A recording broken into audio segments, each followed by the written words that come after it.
Okay, well, I think that the story actually starts with my dad, yeah, Mr. Ali Mohammed, may God rest his soul. Um, he came to this country in 1938 from India because there was no Pakistan yet. His story started in a very similar time that we've come through just now. We've just come through COVID with the pandemic and everything, and a similar kind of thing happened in India, well, throughout the world, the Spanish flu. Apparently when the troops were going back to India, because a lot of Indian troops were part of the war effort, yes. So my dad was about 3 years old when he was orphaned because of the Spanish flu. So there was my dad, and he had a younger sister who was about a year and a half old, and they lost their parents due to the Spanish flu. Now, they lived in a very tight-knit kind of community, rural Punjab, and those villagers were very supportive of each other, yeah. So my dad and his sister were taken in by the village, yes. And when my dad got to about, I think about 20, 21-ish, yeah, there were a couple of guys already over here in the UK who thought it might be a good idea, from that area, from his village, who thought it might be a good idea to bring Ali over here so he can make a life for himself, yes. Those guys already had a bit of a business going on. They were peddlers, street peddlers, door-to-door salesmen, and I think they had a bit of self-interest in there as well. They were enticing young Indians to come from these rural villages so that they would have a little workforce to go out selling door to door, and that's how they ran their business. So my dad made his way to, he got a passport made and everything, yes, and he made his way to Calcutta, which is where the boat sailed from, and he came, I think it took him about 3 months to get here, and I think he worked part of his passage as well, which you could in those days apparently. So it was by sea, a little bit by road, a little bit by sea again. And this older gentleman who was already over here, they were based in Glasgow. So Mr. Atta Muhammad Ashraf went to London docks to go and receive my dad when he got off the ship. And he took my dad up to Glasgow, and the first thing they did was give him an English suit of clothes with a trilby hat, tie, shoes, the lot. Gave him a small suitcase. In that suitcase they put in some gents' handkerchiefs, some ladies' headscarves. All ladies used to wear headscarves in those days. Some little bottles of scent. And they wrote everything down in a book. So this is for your suit of clothes. This is the suitcase. And this is the stock in the suitcase. And then they showed him how to go and door-to-door sell. Yes. When you've paid this amount back, it came to so many shillings and pennies, yes? It's all yours then, yeah? So they put him up. They gave him an English suit of clothes. They were quite stern with him. There were two gentlemen, mostly at that time, Atta Muhammad Ashraf and Fateh Muhammad Sharif, FM Sharif, yes. They were already here from, I think, oh gosh, mid to late 20s they would have arrived in this country. And they had a little group of door-to-door peddlers that they used to supply, and they used to go out and sell. And my dad used to tell me stories about his early days here. And he said children would follow you in the streets because there weren't many people of colour. He was strange looking to them, you know. Now, my dad couldn't read or write. Not English, not Urdu or Punjabi. He just could not read or write. He never had any schooling, you see. Because he lost his parents so early, he never got the education. You know, he worked on somebody's farm, you know, for his keep. So he, although he was a very clever man, you know, he was a whiz with figures. So he went door to door selling, and he was good at selling. Even though he didn't know any English, he was good at selling, and he built up a good business. Quite quickly, he did well. Then war broke out, the Second World War, and everybody was getting conscripted into either the army, the air force, or the navy. You know, everybody had to do something. And I think they realised that, hang on, this lad can't speak English. He's only very young looking, yes. What are we going to do with him? We can't send him out to fight with the army. So they put him as an apprentice. Now, Glasgow, very like Liverpool, had shipyards. And they put him as an apprentice, even though my dad wasn't skilled in anything. He was the lad, pass me that hammer, pass me that wrench, yeah? And what they were doing in Glasgow at that time was they were repairing and getting submarines ready for the war effort.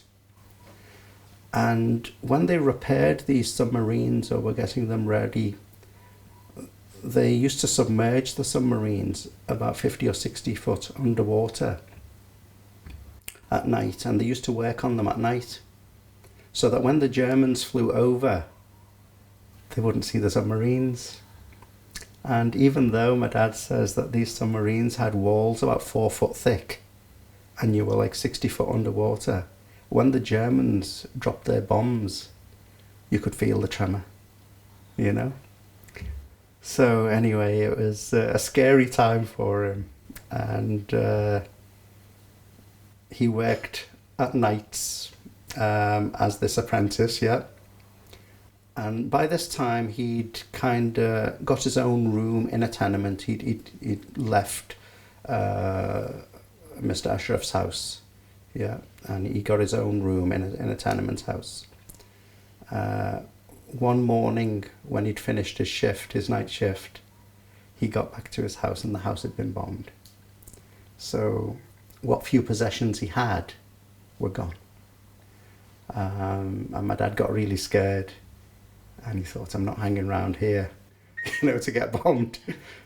He'd heard that there were some Indian people in Coventry. So he thought, I'll make my way to Coventry. So somehow he got himself to Coventry, and he found the Indians that were there, the little group of Indians that were there. And he hooked up with them, and then he went under the radar. Yeah, he was only a young lad, I think, and he went under the radar. And he started up his door-to-door selling business again, which he was good at. He built his business up and up and up there. People were looking for goods then because things were rationed in the shops and what have you. So he did very well in his business. He got a couple of houses there on rent, and he sublet. So, he was good at business. He knew what he was doing when it came to making a bit of money, And he built up a good door-to-door selling business there, and he had his tenants. He used to come to Liverpool to get stock because the Jewish warehouses were in Liverpool, around the Islington area. And my dad used to come to Liverpool to buy goods, to buy stock, to go and resell and go to door-to-door selling. And when he used to come to Liverpool, he used to think, one day, I'm going to be one of these warehouse men. Yeah, I'll have a warehouse and I'll be the wholesaler. And good on him. He managed it, yeah. When the war ended in 1945-ish, he came to Liverpool and he settled in Liverpool. At first, he carried on his his retail door-to-door selling business, and then he built it up, and he got a shop on Granby. I think he got the shop in Granby maybe about 1950-ish. Granby Street used to go all the way down to the Upper Parliament Street then. It went all the way through, and there was every kind of shop on Granby Street. You could buy anything, you know. And he started wholesaling from that shop then. And then mid-50s-ish, you started getting Indians and Pakistanis coming over to settle here and, coming to Liverpool. And my dad used to give them stock to go out and sell. So he was giving people a start as he had a start, you know. He called his business A.M. Sharif. And most people in Liverpool called my dad Ali Mohammed Sharif. The name came from Fateh Mohammed Sharif. That was his name, actually. You know, the guy who we first came to. So he thought, I'll use Sharif as the name. But my dad's actual name was Ali Mohammed. 1947, when Pakistan was declared as an independent state, my dad formed the Pakistan Association. All the Indians in Liverpool at that time were members of the Indian Association of Liverpool. And my dad got all the Muslim guys together and said, we're going to form the Pakistan Association. He called them all to his home that very day that the news came, that the news broke. My dad lived on Kimberley Street, number 17, and he formed the first Pakistan Association. I think it was the first Pakistan Association in the UK, because once he'd formed it, my dad phoned Ata Muhammad Ashraf and Fateh Mohammed Sharif in Glasgow to tell them, look, you need to do this. I've just formed the first Pakistan Association. Now, the Pakistan Association was formed really to support Pakistan. Yeah. Because they knew that, they've just gone through the turmoil of partition and times were hard for Pakistan, and it was like recognizing Pakistan as a country. Yeah. So giving support and recognition to Pakistan. That's what the association was about in the first instance. And then it grew into looking after the Pakistanis that were here, kind of thing, and offering them support and offering them a hub where Pakistanis could get together and, talk in their own language, and share stories, listen to music from back home, which was hard to come by in those days. So that's kind of my dad's story,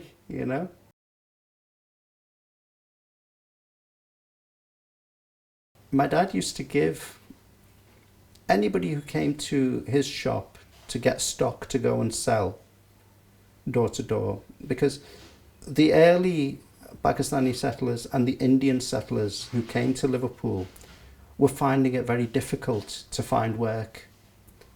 There was the language barrier, and then there was maybe an educational thing as well, yes, and a bit of discrimination as well, I suppose, yeah. They found it hard to find work. So one way of earning a living was to go and door-to-door sell.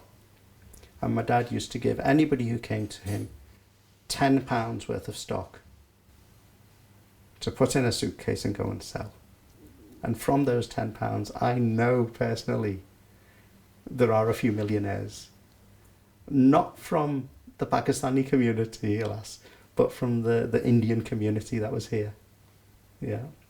The Indians, the Hindus and the Sikhs were more business-minded than the Pakistanis at that time,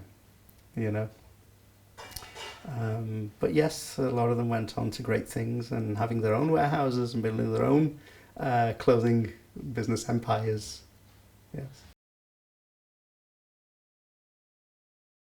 My dad remained president of the association until 1969, when my dad, my dad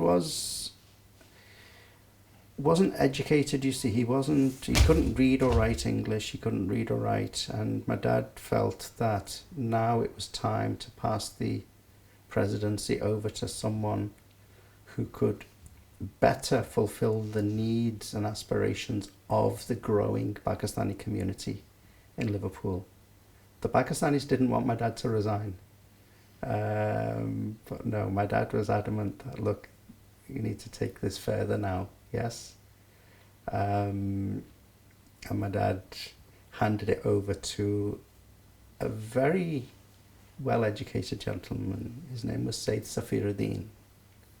And in 1969 he became the second president of the Pakistan Association. And he was a very, very clever man. He worked wonders for us. He got the recognition of Liverpool City Council, and the fire brigade, the National Health Service. He got the recognition of everybody. He knew who to speak to and how to speak to them and how to put the case forward for our needs, yes, of our community. Because the Pakistani community in Liverpool was not very large. There weren't many Pakistanis and Indians who settled in Liverpool because there was no work in Liverpool, really, that they could go to. Most of the Pakistanis and Indians that came in the 50s and the 60s settled in towns like Manchester, Rochdale, Oldham, Bradford. All these towns, they were mill towns, and there was work available for them, you see. In Liverpool, there was no such work. Liverpool, the only Pakistanis or Indians that settled here were the ones who were going to do some kind of business for themselves. Or a few found jobs in local factories and that, but there wasn't that much work for Pakistanis and Indians. And that's why Liverpool has never had a huge Pakistani Indian population. Yeah.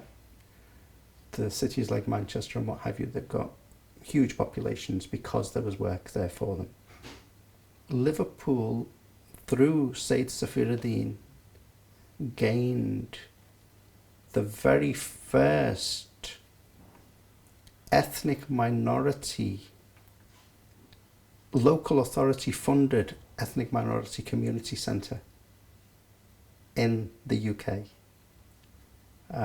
All the other cities who had much bigger ethnic minority populations, they followed suit. They saw what Liverpool did and they thought, yeah, we'll have a bit of that, But yeah, Sayyid Safiruddin, an absolutely brilliant man, and he had the support of, at that time, the General Secretary was Mr. Mubarak Mirza, again a great figure within our Pakistani community. There were some great characters that we had in those days. He was General Secretary. I don't know who the other office bearers were, but yes, they got us I think the Pakistan Centre opened in 1976 or 1977, and ever since we've had that youth and community centre there, which has been our hub, our meeting place, a place where we can celebrate our significant days, whether they be religious or just cultural. It's been somewhere for our community to meet and socialize. Most of the Pakistanis and Indians throughout the mid-50s, 60s, 70s lived around the Granby area.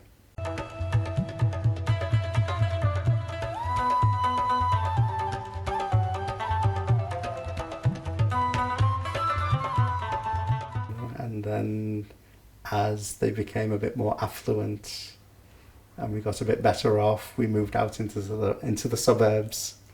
Yes. First of all, not so suburban, just into Liverpool 15 and 17. And now, as we've become a bit more wealthy as a community, we've gone out into Liverpool 18 and what have you, Um, yes, it's been a journey. Liverpool, I feel, has always been a very tolerant city. You know, it's I think in the areas that we live, we've always been accepted. In South Liverpool, at least, I remember in the early days, if anybody arrived at Lime Street Station and they were of colour, they would be pointed towards Liverpool 8. You know, go to Granby. If they were Indian or Pakistani, a lot of the workers at the railway station knew my dad, and they would say, go to 24 Granby Street. He'll sort you out. You'll find somewhere to stay. So even though my dad had no education as such, you could ask him anything about anything and he knew. My dad got all his education, believe it or not, from Radio 4. All day long in his warehouse shop, he would listen to Radio 4. On the hour, every hour, the news and all the programmes in between. We'd had Radio 4 going through our ears all day long. So during the day, it was Radio 4. When we got home, it switched over to Punjabi. Yeah. My mum, she couldn't read or write either. Now, my mum came over in 1955. And again, she was one of the first Pakistani or Indian ladies in Liverpool at that time, because mostly they were single men. But my dad decided that he was settled enough by 1955, and he went back to Pakistan now, because independence, you know, Pakistan was a country now. So my dad went to Pakistan to get married, and he married my mum. Now, my mum was from the family that looked after my dad in that Indian village. You see, so they were from the same village originally in India. And my dad felt, I'll go and marry the girl from that family because they looked after me, you know.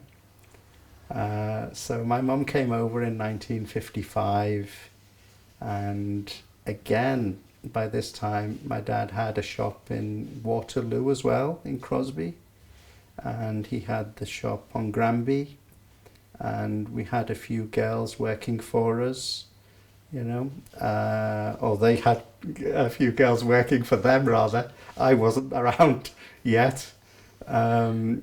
And my mum actually learnt to read from the Liverpool Echo. She taught herself to read English, and she spoke English very, very well, with a bit of a Scouse accent. But if you spoke to my mum on the phone, you wouldn't immediately realise that she was of Indian origin, because she was quite young when she came over, yeah, and there weren't many Indian ladies here that she could, you know, converse with and stuff like that. She threw herself into English more than anything else, yeah, even though a lot of the customers that came to the shop were Indians and Pakistanis, because they came to buy their stock to go and resell.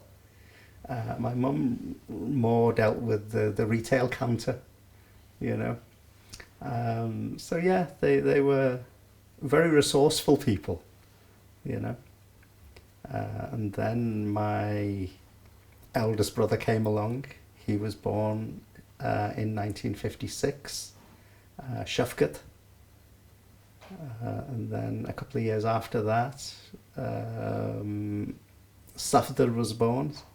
So there was Shafkat and Safdar, and then I came along a bit later, 1964. Yes. Both my brothers were very academic right from the start. You know, my eldest brother, it was always straight A's, even from junior school. They went to Granby Street School, and then they went on to Quarry Bank.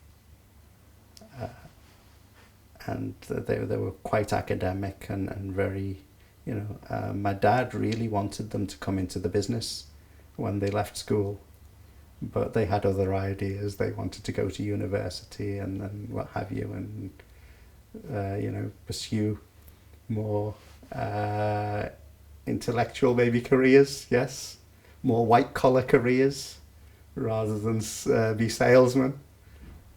So my dad agreed, reluctantly. He wanted them to come into the business, but they wanted other things, and my dad agreed and let them go. I stayed back, and I kind of carried on the business with my dad when I left school. I didn't go on to any further education or anything. I felt that my dad needed me at that time because he was getting on a bit by this time, yeah. And I felt he needed me in the business, to help things along. And then in 1982, my dad retired, and I carried on the business after that even.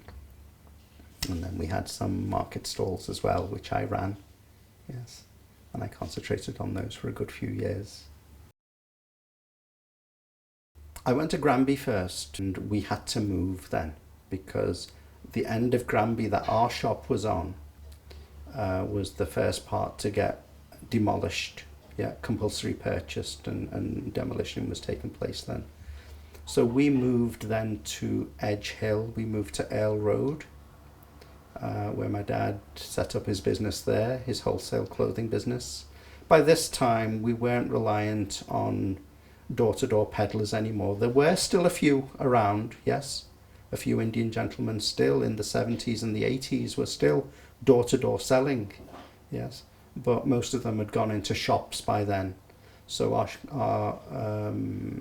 the people that we supplied were then shopkeepers mostly, yeah. And there were still a few door-to-door salesmen as well. But they were shopkeepers, and my dad sold to stores as well, We sold to big stores, little stores, all kinds. My dad was very resourceful in his business. He was a good businessman, I don't know how he did it really. He used to go all over. He used to go to London for fashion garments. He used to go to Leicester for knitwear. He used to travel all over, and I don't know how he did it because I nowadays get lost going on the motorway, with sat-nav on. Yeah, in those days, you've got a guy here who can't read or write, so he couldn't read the road signs. Yeah, he couldn't read a map book, but he never got lost. I used to drive. My dad always liked a big car. He always used to have a big console, and then after that, a Zafar. And then he went on to Volvos, so he always had big cars. He was a proper businessman, And he used to travel the country to go and get stock. My dad could just pick up the phone and order stock from anywhere. He had a really good reputation in the business, because he was established for such a long time. He knew all the factory owners, all the Jewish factory owners, all the garment manufacturers, all the big wholesalers. He knew them all. My dad's sister, when she got to her mid-20s, she decided to get married. Now, there was 4,000 miles or so between my dad and his sister. Neither of them could read or write, so they couldn't write to each other. Now, my dad took offence to the fact that he found out that she got married, but he took offence to the fact that she didn't ask his permission. So my dad decided not to speak to her anymore, And now she had children. She had 3 sons. 2 of her sons came to the UK, and my dad looked after them like his own, So he put them up and he looked after them as if they were his own sons, yes. Hashmat Ali was the eldest son, and then there was Asghar Ali. Hashmat Ali came over first, I think about 1958, 57, 58, 1957, 58. He was only a young lad, and he came over with my mum's brother, yeah, Shah Mohammed. And they came, and my dad put them up and looked after them, yes, and he looked after Hashmat Ali like his own son. And then a few years after, Asghar Ali came over, Hashmat's younger brother, and the youngest son. So his youngest, what relation would it be to my dad? They would be his nephews. Yeah. So his youngest nephew stayed with his mother in Pakistan because she needed somebody as well. But the two older boys came over here, and my dad looked after them. Yeah. And my dad never really went back to Pakistan. He went once in 1955 to get married, and then he went once again in 1987, it would have been. I got married in 1986, and in 1987 he went with my mum to Pakistan. But they went with the intention to stay for 8 weeks. They got an 8-week ticket. They stayed about 4 weeks and came back because the country that my dad remembered, it wasn't the same country anymore. Things had changed a lot, you know, and he couldn't really settle, so he came back. My dad's religion was very important to him, and Pakistani and Indian culture was very important to him. My dad tried his best over the years, you know, as the Pakistani community grew. He was one of the founder members of the Liverpool Muslim Society. You know, we had no mosque in Liverpool. Well, we did have a mosque, but nobody knew about it. That's another story. But yeah, we had no mosque, and for prayers and stuff like that, like Eid prayers and what have you, they would hire a hall. I think there was a place called the David Lewis Centre, and they used to hire that hall out for Eid prayers and stuff as the population grew. So he you know, he wanted to keep our culture going, and religion was very important to him. He never forgot his deen, you know. It was important to him, and over the years, you know, there was a plan to build a mosque.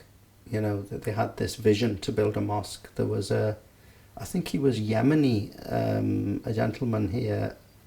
He was our Imam, Ali Hizam, his name was. He had an English wife, Ethel, her name was Ethel Hizam.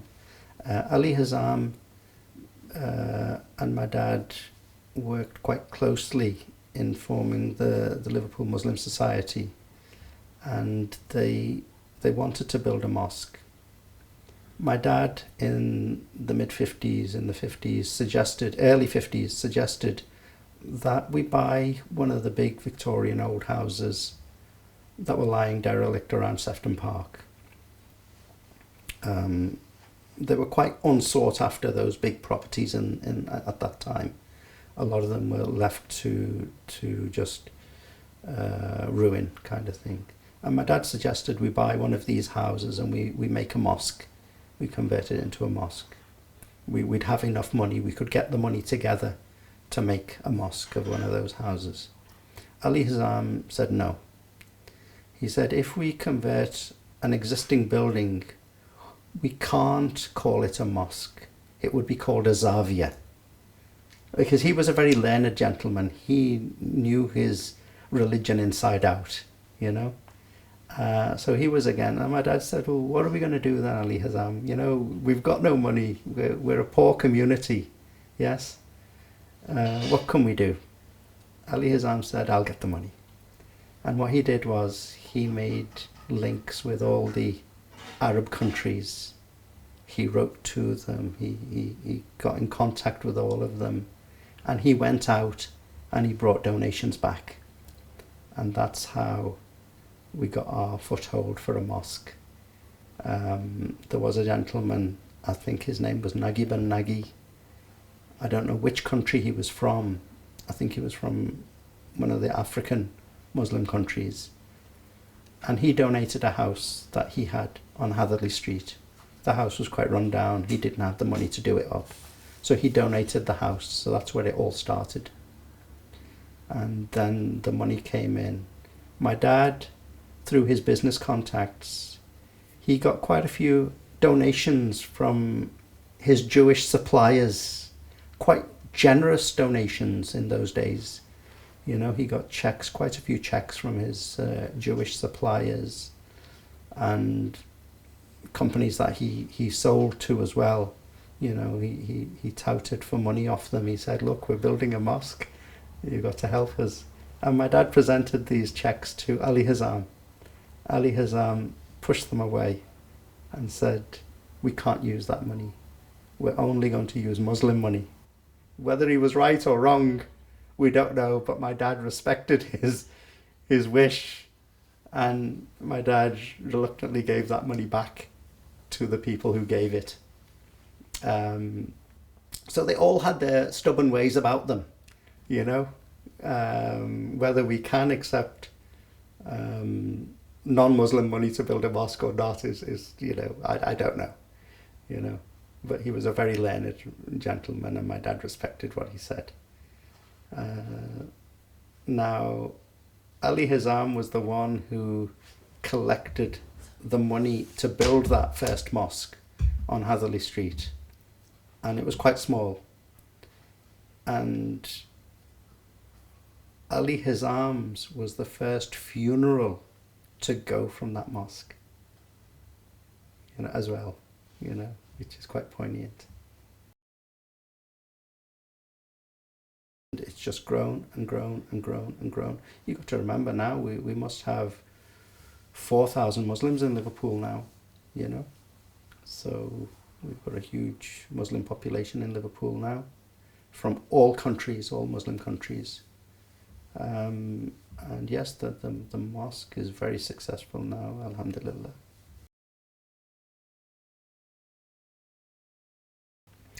Well, I've got to say I'm British, and I've got to say I'm Pakistani. So I would identify as British Pakistani. Yeah. I can never say I'm not Pakistani, you know. At home, we speak Punjabi. My children speak Punjabi. Their children speak Punjabi, you know. So we've always kept that. It's very important. My dad, as I say, you know, he was always striving to provide Quranic instruction for the children growing up in Liverpool, because that's very important to Muslims. Yeah. And they employed many teachers to come here, and they didn't last very long because the community was so small. So there was no real income for a teacher, you know, to be had. But my dad tried and tried and tried over the years, and we set up many little schools all over the place, you know, in people's houses. They would club together and pay for a teacher, you know, to come from somewhere like Manchester or Oldham or Rochdale or somewhere. But none of them really lasted very long, and it was always a struggle. But my dad felt it was important that our children growing up here had some religious instruction, yes, which we have now because we've got a thriving mosque and the population has grown and changed now. But in the early days, my dad did strive to provide that. I remember myself going to Stanley House on Upper Parliament Street. We used to walk there and we used to walk back. It used to be Sunday school, just an hour, a couple of hours on Sunday. And it was great. All the children could get together. We'd learn something as well. You know, members of our own community it was at that time. We didn't employ any outside teachers. I can remember Mr. Ali Akbar, who was a very important figure in our community. He used to teach us. Mr. Glamasul Sheikh, again, one of our elder community, he used to teach us. And also Alam Nawaz, he used to teach us as well, you know, because he was a little bit older than us, you know, he's still relatively young compared to those other guys. Yes, we used to go to Stanley House to learn the Quran, um, and play. And I remember when it was Eid or anything like that, or any special day, we'd all take a dish cooked from home. Our mums would cook for us, and we'd have a little party, a little celebration. So they were the kind of times. There was only about maybe 10 or 20 kids, children of all ages. I'd be like 5 or 6, and then you'd have people of my brothers, like 13, 14, so all ages together.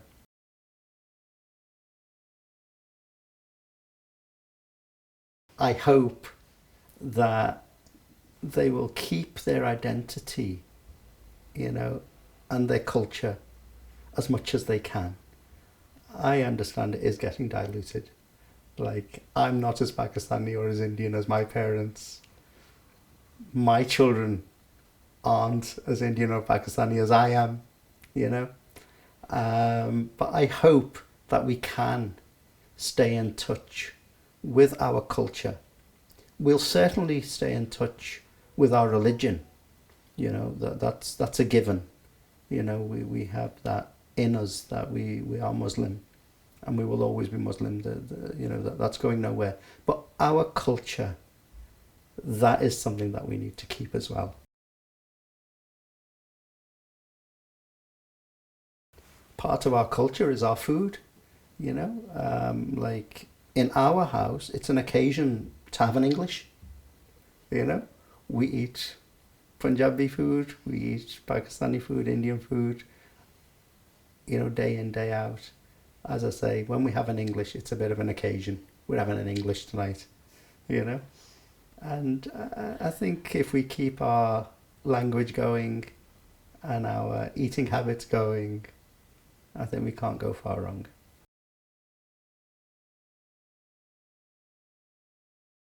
In our garden here, I remember when I was younger, my mom used to grow all the Indian vegetables, like mungre, mooli, aubergine. We used to have a greenhouse. Aubergines, courgettes, turnips, and because a lot of the Pakistanis and Indians used to live in terraced houses at that time, they didn't have gardens, and to get those fresh things in the summer months, all the ladies would come to our house and they would be picking the mungre. Mungre come from radishes which go to seed, and the mungre are the seed pods, and they make a wonderful curry, you know. And they used to be picking the seed pods, the mungre and stuff like that. And my dad's friends would come round and pull up a mooli or a turnip, and they'd lie down on the grass to see which ones were were the fat ones, So yeah, we've got to keep our heritage alive.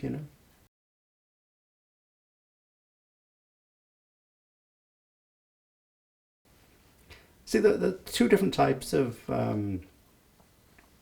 Asians, Pakistanis, Indians that have come to this country. One were the educated types, yes, and one were the rural farming types, yeah, who wanted to better themselves. Well, they all wanted to better themselves by coming over here. I think in the early days they might have had aspirations of making it big and going back home. They made it big, certainly, but they never went back home. This has become home. This is home. It's my home. I don't know India or Pakistan, really, you know.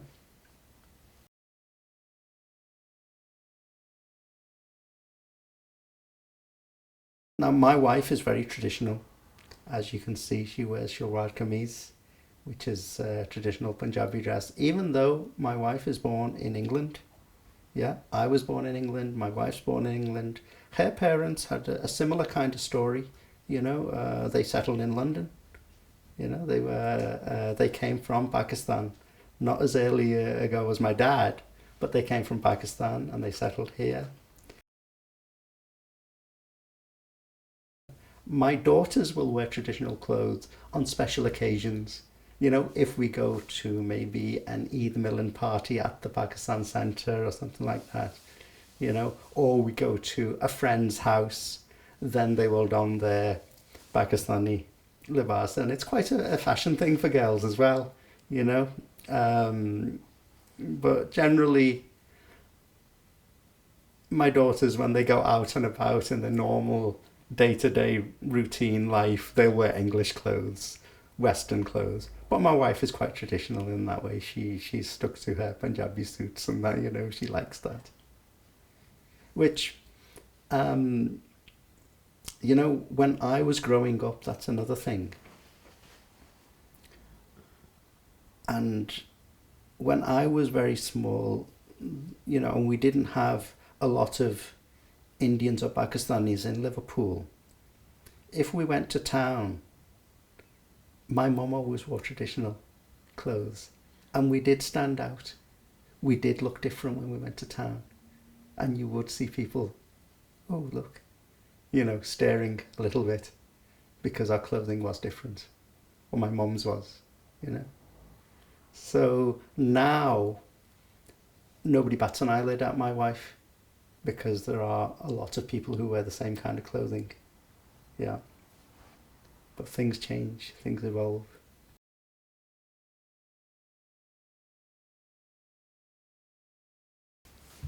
When my dad first came to this country, as I told you right at the very beginning, he was given a trilby hat and a tie and a suit.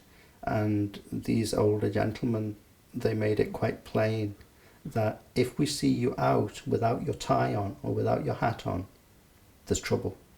We've got respect in this town. Yeah? You go out respectable. Yeah? You don't go out without a tie on. You don't go out without your hat on. Yeah? They were quite stern. Yeah? But they were good to him as well. You know? I think that's one of the reasons he broke away from them. As soon as he got a few bob together, you know, he got his own room. No Indian or Pakistani gentleman would wear traditional Pakistani dress going out. Now they do. Yeah. When my dad went out, and people of that era, of that age, in the 50s, 60s, 70s, even 80s, they went out in English suits. Yeah. It was very rare to see anybody wearing a shalwar kameez out of the men. The ladies did. The Hindu ladies wore their saris. The Pakistani ladies wore their shalwar kameez, you know. But the gentlemen always wore English clothes, English suits and ties. Now, you'll see quite commonly Pakistani and Indian gentlemen going out in their own traditional shalwar kameezes and things. I've got a photograph there of, it must be mid 50s, early 60s maybe, where a group of Pakistanis have gone out for a day out to maybe a seaside town. Might be Rail, might be somewhere like that. I don't know where it is. And they've got a pan there, obviously of curry.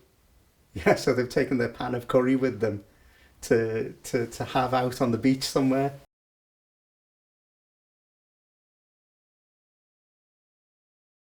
Expectations, differences between men and women. Um, I think that traditionally Pakistani and Indian ladies used to stay home and look after the house, and the man went out to work. Now that's changing. Yeah, now, you know, as we're getting more educated and we're getting more accepted, the ladies go out to work just like the men do. You know, there's no difference there now. My mum worked right from the word go, you know, from the word go, you know, in the shop, in the warehouse with my dad, you know. But most Pakistani and Indian ladies used to stay home. Having said that, I do know a few Indian ladies who used to work. We had a few ice cream sellers in Liverpool, and they used to be in the ice cream vans, you know. So yes, we've always worked. And if they were shopkeepers, the ladies would always be in the shop as well with their husband. But if they were a factory worker or something like that, then the lady would stay at home. Whereas now, I think most households, the younger households now coming along, the girls go out, like my daughters work and their husbands work, you know. I think that there's no need for us to grow our own traditional foods anymore. We've got so much variety in the shops nowadays. We get, food from all over the world now. Yeah. Anybody can go out and buy a mooli now. Anybody can go out and buy coriander now. Now, when my dad first came to this country, they used to go, he used to tell me that they used to go to the Chinese shops to get spices in Chinatown. That's going back a long, long time, you know. And now you can buy every kind of spice in Tesco. Never mind going to a normal, an Indian grocery shop or anything like that. Now, grocery shops have changed as well. I remember when we used to go into a grocery shop on Granby. Let's say there used to be a shop, Biara Singh's shop, yeah, or maybe Cosmopolitan Traders, Mr. Mirza's shop, one of these Indian shops. You would come out and you would smell of spice because the spices were raw and they were loose. Now everything's in packets. You go into an Indian supermarket now and you smell of nothing. You don't smell anything in there, But you used to come out of that shop and you used to smell of spice, because it was in the air in there. Just like when you used to go to a hospital.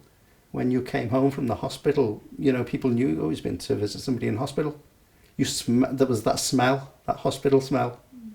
There was this spice smell in Indian shops when you walked into one. It hit you, and it was lovely. You don't get that anymore. Everything's in plastic nowadays. When we were growing up, there were no halal eateries or restaurants or anything like that in those days, You ate at home. Now you've got a kebab shop in every other corner, which is halal, There was only maybe one or two Muslim butchers in Liverpool in the early days. And now we've got lots of Muslim butchers as well.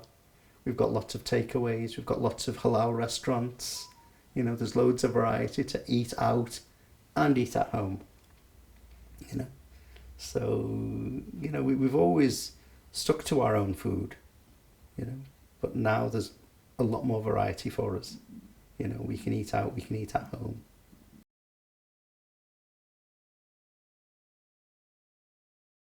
My dad always smoked hookah at home, yeah. And the way they hold the top end of the hookah is like this. So when they're sharing, yeah, their lips aren't touching the end of the hookah, you see, and then they pass it to the next person, when they were sitting together, a few gentlemen wanting to smoke. And you'll see a lot of older generation Pakistanis and Indians, when they smoke a cigarette, they hold it like that. And they puff on it like that, and they'd have the cigarette there. Yeah, I'm not a smoker myself, so it's a bit, yeah, but you'd see them like that. And that comes from the way they hold the top of the hookah, I think. Now the hookah, my dad used to smoke players' cigarettes without the tips. And what my dad used to do was he used to smoke the cigarette.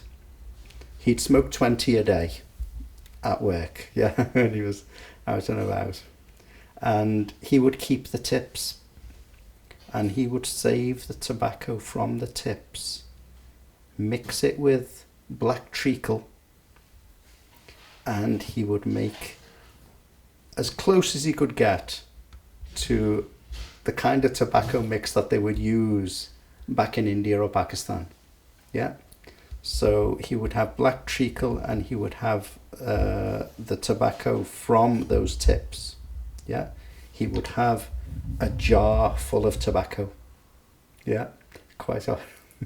Uh, my mum would, collect from the ashtray and fill this jar up every day with a bit more tobacco. And then they would make it, my dad would make it with black treacle. And what you did was he used an old penny, yeah, the big old penny. You'd put the penny at the bottom there, and then you'd put a small piece of that tobacco on top of the penny. Then, instead of charcoal, in my dad's business, a lot of the stock used to come in cartons, cardboard cartons, and that was good for burning. You used to twist it up. We were one of the last houses along Brodie to have a coal fire because my dad had the hooker, you see. So he would put the twisted cardboard on the fire, and then when it embered, he would put it into the gillum. This is called the gillum. And then that ignited the tobacco. And down at the bottom would be water, and then he would smoke that all night. Yeah. Now, my dad's best friend used to get my dad's old hooker. So there were two hookers in Liverpool. One was my dad's old one, and the gentleman's name was Mohammed. Yeah. And my dad used to call him Mohammed Gujar because of his kind of jat. Yeah. That was his recognition. And he used to have a hookah in his house, and my dad used to have a hookah in his house. And any visitors used to come, older gentlemen and that, they would all have a smoke of the hookah as well. So at home, my dad always smoked the hookah, and at work, he smoked his players. Now, we used to have a greenhouse here, and my dad even used to grow tobacco. And he would grow it, and then he would bale it up, he would bury it, and then he would dig it up again and make the tobacco. Yeah. So the lengths he went to keep his hookah going, yeah, were quite extreme. Anybody going to Pakistan or India, my dad would always say, bring me some tobacco back. Yeah. And they would always bring the tobacco back. I don't think there was any restrictions in those days. But anybody going to Pakistan from Liverpool or India, my dad was always say to them, you bring me some tobacco back, please. Yeah. And they would always bring him some tobacco back. So you'd always have a bit of a stock, you know.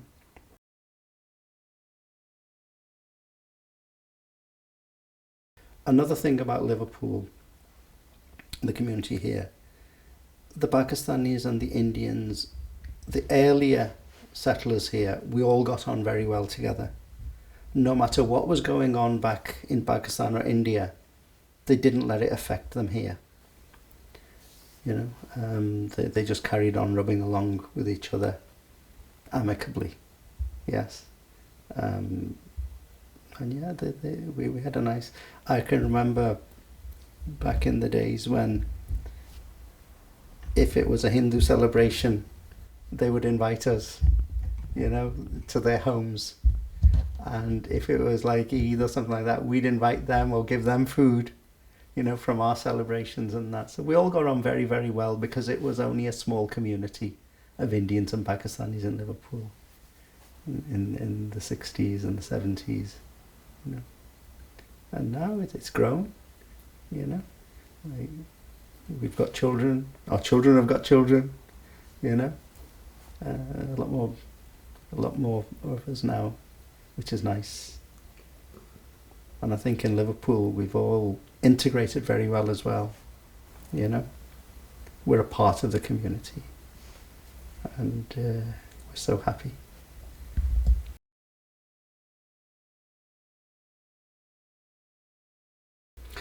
Yeah, I think the community is changing now as well, you know. I think in years gone by, the community was a lot more close to each other, close knit. But as families have grown and expanded, there's less need to go out of your own family circle, you see. When you had like just a single family, um, like mom, dad, and two kids, they had to hook up with other families to socialize and, enjoy life a bit more. But now, I think, like, we just used to go to somebody's house unannounced, and we'd always feel welcome, you know? People would just come to our house. We did socialize a lot more, and we did link up a lot more with our, we weren't related to each other, yeah? But now, as families have grown, you see that happening less and less, you know? People don't just go round to people's houses anymore like they used to. It's changing now. You don't need to go out of your immediate family because families have grown so much to socialize anymore.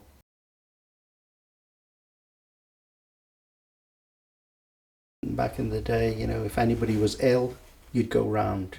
You'd make sure you went round, to see how they were and stuff like that. But that's now it's left to the immediate families and stuff like that nowadays. And as I say, families have grown now, so there's less need to go out to be able to socialise.